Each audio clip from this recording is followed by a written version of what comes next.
नमस्कार दोस्तों, स्वागत है आपका हमारे YouTube चैनल मिशन 51 में। दोस्तों आइए बिना देर करे शुरू करते हैं। आज मैथमेटिक्स क्लास 10th चैप्टर 1 जिसका नाम है वास्तविक संख्याएं। इस चैप्टर से संबंधित महत्वपूर्ण सूत्र को पढ़ने वाले हैं, जिसे आप निश्चित रूप से याद कर लीजिए। आपको ये चैप्टर में बहुत काम आएगा। तो सबसे पहला फॉर्मूला है भाज्य बराबर भाजक गुना भागफल जोड़ शेषफल। अर्थात इसी को इंग्लिश में कैसे लिखेंगे, तो ए बराबर बी क्यू प्लस आर, जहां zero less than equal to R less than B.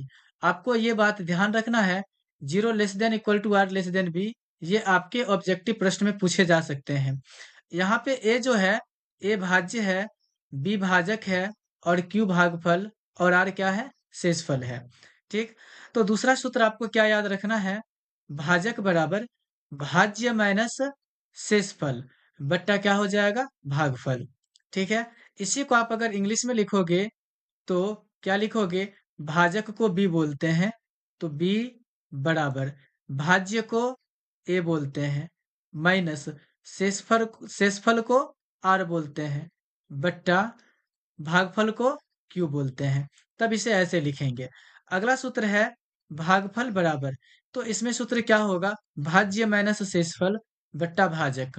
ठीक है, तो भागफल को इसको देखिए, अगर इंग्लिश में आप लिखोगे तो क्या लिखोगे, भागफल को क्यू बोलते हैं तो क्यू बराबर भाज्य को ए बोलते हैं माइनस शेषफल को शेषफल को क्या बोलते हैं, आर बोलते हैं बट्टा भाजक को क्या बोलते हैं, तो बी बोलते हैं। ये हो गया इंग्लिश में, ऐसे लिखेंगे। अगला सूत्र आपको ध्यान रखना है, शेषफल बराबर भाज्य माइनस भाजक गुना भागफल होता है।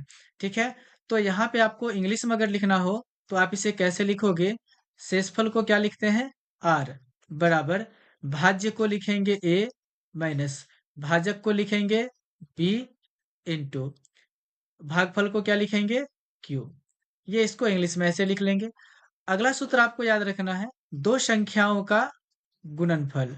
दो संख्याओं का गुणनफल क्या होता है मेरे दोस्त, तो मोशो गुना लोसो। या आप इसी को इंग्लिश में लिखोगे तो कैसे लिखोगे, ए गुना बी बराबर एच सी एफ। ठीक है, अगला सूत्र आपको ध्यान रखना है शांत दशमलव के लिए, जिसमें क्या याद रखना है, p बट्टा 2 का पावर m इंटू 5 का पावर n। तो ये शांत तब होता है कोई भी भिन्न जब उसके हर के अभाज्य गुणनखंड में या तो सिर्फ 2 आएगा या तो सिर्फ 5 आएगा, या नहीं तो ये दोनों आएगा। तो वो क्या होगा, चैप्टर से संबंधित सूत्र।